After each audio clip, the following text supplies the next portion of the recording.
guys, and welcome back to my channel. I have been on vacation. I just spent 2 weeks in Texas.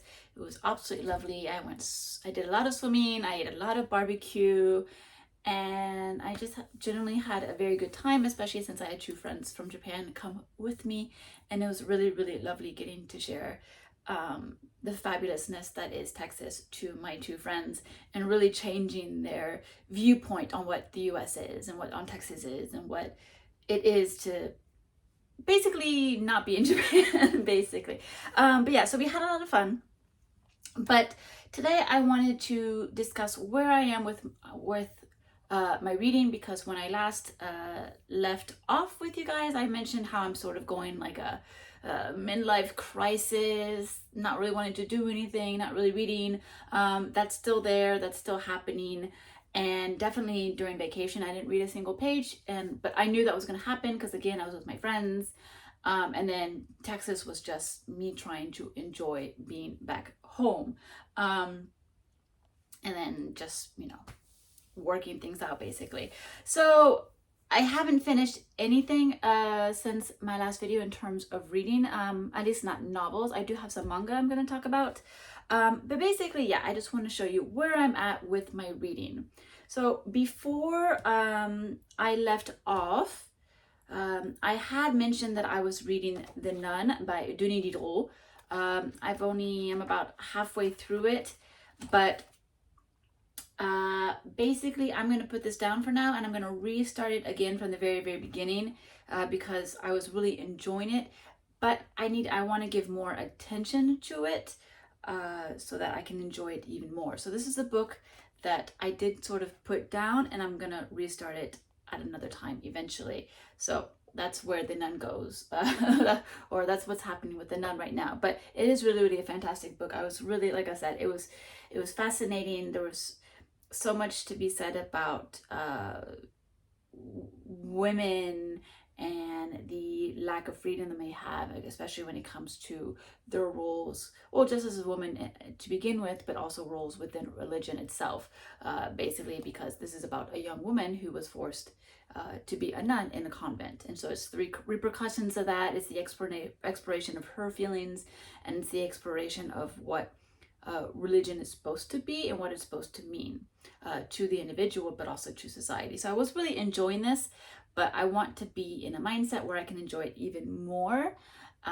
So yeah, putting this down for now, but it is going to come back because that one is going to be absolutely wonderful when I get back to it. Then to go into stuff that you guys have no idea I was reading, basically, I am about a third of the way through Shirley by Charlotte Bronte. I have not read a Bronte since high school, where I read Wuthering Heights and Jane Eyre, and I don't know which Bronte out of the sisters read those. Those are the only Brontes I've ever read. They're not really, I remember enjoying Jane Eyre, and I remember appreciating Wuthering Heights, but I think reading the Brontes now at this age is a lot more interesting than it was back then. Even though I still enjoyed them, I think now is the better time for me to read them. And I am actually really enjoying Shirley. Shirley is although I have the physical version, I am actually reading this via ebook. I'm reading this on the computer.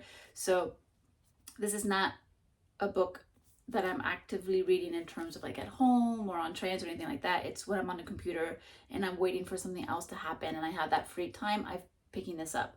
But even with that, within like 2.5 weeks, I managed to read a third of the book. So, and yeah, I was just really, really enjoying this.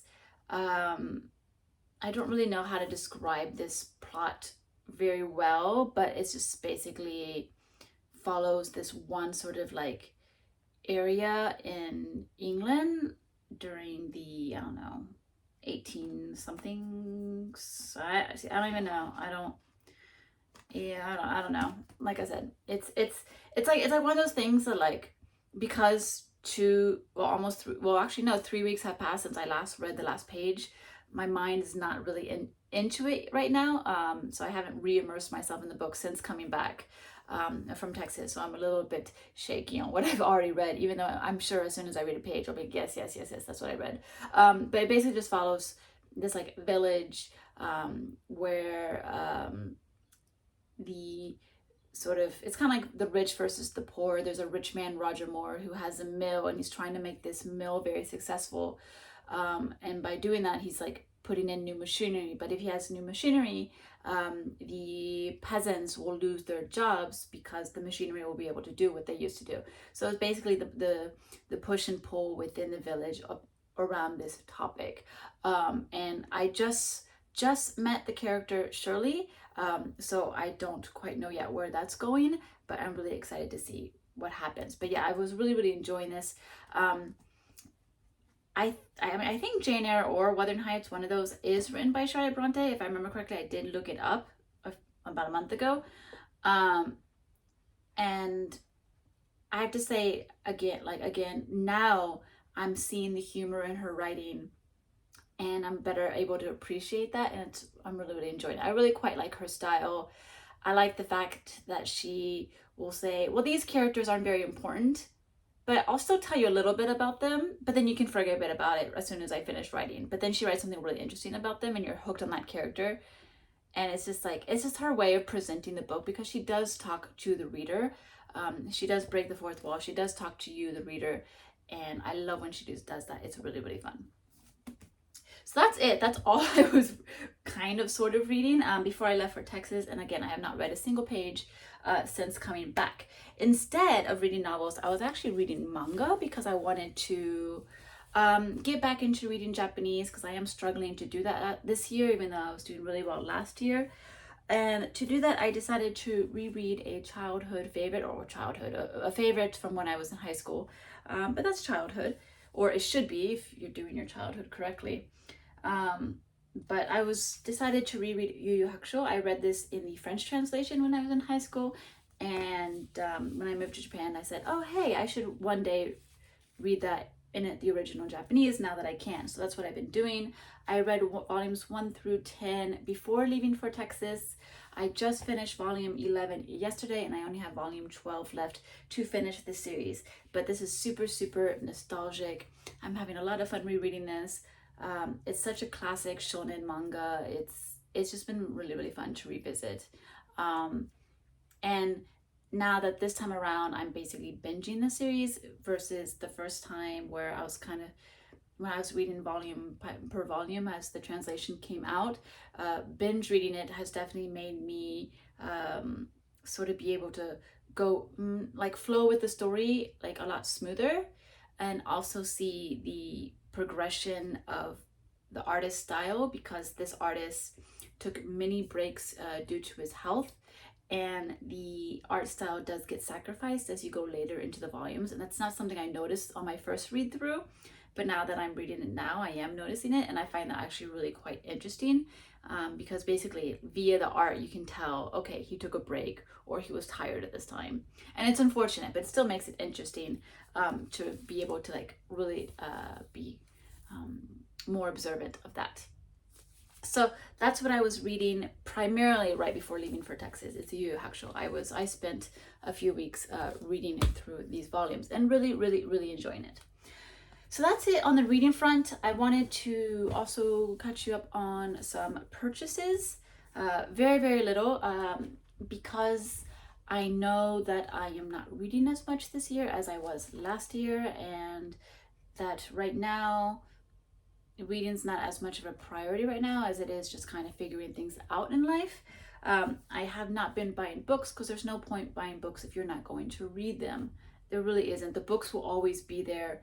When I'm ready to read, they'll be there. I can buy them at that moment. There's no need to buy them right now. So I only bought one book when I was in Texas. And then I actually didn't bring anything else back. I didn't go through my old TBR and bring things. I just left them where they are. They are there. They're waiting for me. I can pick them up whenever I want.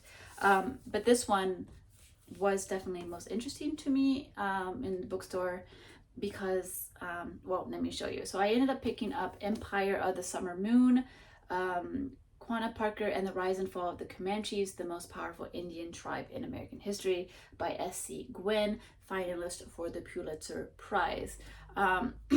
Empire of the Summer Moon spans two astonishing stories. The first traces the rise and fall of the Comanches, the most powerful Indian tribe in American history. The second entails one of the most remarkable narratives, the epic saga of the pioneer woman Cynthia Ann Parker, who was kidnapped by Comanches as a 9-year-old girl, and her mixed blood son Quanah, who became the last and greatest chief of the Comanches. So this book really, really picked up my eye because the last time I was in Texas, I also had I had purchased and then eventually ended up reading another American history book, which is The Cult of Glory, The Bold and Brutal History of the Texas Rangers by Doug J. Swanson. And I really enjoyed this. I really loved basically just revisiting like the history of my own country, because I have read a lot of Japanese history. I've read, I focused many years on Japan during World War II, which leads to absolutely fascinating reading. Someday I will be making a video about that, hopefully this year, because I really want to introduce you to those really great works. But yeah, revisiting American history, because American history, although short, does have this just richness to it. And this is definitely a time period that is just absolutely fascinating, while devastating. And it's the impact of that time period still carries on to modern day society right now. So basically reading about just reading this after I've read this last year just seemed like the logical choice. So I'm really excited about reading this, and I can't wait. Essie Gwynne, the author of this book, lives in Austin, Texas, which is my hometown, and that's where I was. So there we go. That shows that I was meant to pick up this book. So very excited to be reading this eventually.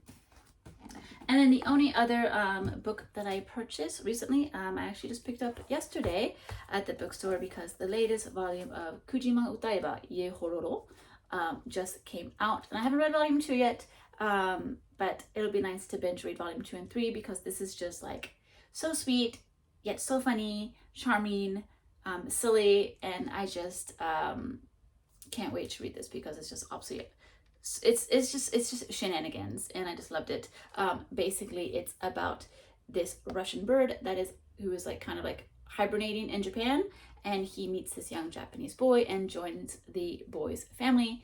Volume 1 had so much promise to it. It was still, I wouldn't say it was weak, but I think the author needs to build a little bit more confidence, and I think as the series goes on, the author will continue to build that confidence and really push the stories and just continue to make them really fun. It's basically like, if you like Yotsubato, you'll like this. It's just Yotsubato, but with a bird who makes puns all the time and also speaks Russian. So really fun, really happy that I picked this up, and I can't wait to read it.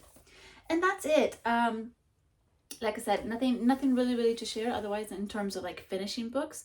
So there won't be a, what month are we? There won't be a May wrap up. I don't, I'm guessing, because I doubt I'll finish anything by the end of May other than manga. So there won't be a May wrap up. And I don't know where videos will go. I don't know if I'll be able to come up with something interesting in the meantime, but I will try. And I'll see what I can do. Yeah. That's my wrap up. That's what happens when you're having a midlife crisis. You don't know. You have good intentions. You want to do things, but at the same time, you're just like, can I just throw away my life and move to a beach island in the middle of nowhere? That sounds really nice right now. So yeah, anyway, jokes aside, thank you so much for watching. I hope, even though I haven't finished any of these books, I hope maybe still you might be interested in picking them up and reading them yourself and sharing your opinions with me. I always love when you guys comment, and I always reply, even though lately I'm a little bit delayed because of the whole crisis thing, but you know, it is what it is. Anyway, thank you so much for watching, and I'll see you in my next video. Bye!